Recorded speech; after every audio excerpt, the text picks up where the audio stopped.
আচ্ছা বলছি আমি একটু বাজারে যাচ্ছি, তোমার কি কিছু লাগবে? না না, সেরকম কিছু লাগবে না, লাগলে আমি পরে বলবো, ঠিক ঠিক আছে? আছে। এই যে কি হচ্ছে এসব? ছি ছি ছি ছি, অনাথ সৃষ্টির কাণ্ড। আমাদের বাড়িতে দিনের বেলায় কোনোদিন বউরা স্বামীর সঙ্গে কথা বলে না। কোন ঘর থেকে এসেছো? তোমাদের বাড়িতে বুঝি দিনের বেলায় স্বামীর সঙ্গে বউরা সব কথা বলে? পারিভূতির লোকজন রয়েছে, তোমার লজ্জাশন বলে কিছু নেই নাকি? তোমাদের দেখে তো আমারই লজ্জা করছে।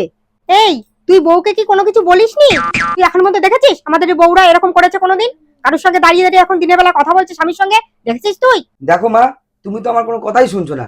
আরে আমি একটু বাজারে যাচ্ছিলাম, ও আমাদের বাড়িতে নতুন এসছে, ভাবছি ওর কোনো কিছু লাগবে কিনা সেটাই জিজ্ঞাসা করতে এসেছিলাম। তুমি তো তার আগেই কত কিছু কথা শুনিয়ে দিচ্ছ, তুমি তো কোনো কথাই শুনছো না। আমি ওর সঙ্গে গল্প করতে আসিনি, আমি বাজারে যাচ্ছিলাম, ভাবলাম যদি কিছু লাগে তার জন্য জিজ্ঞাসা করতে এসেছিলাম।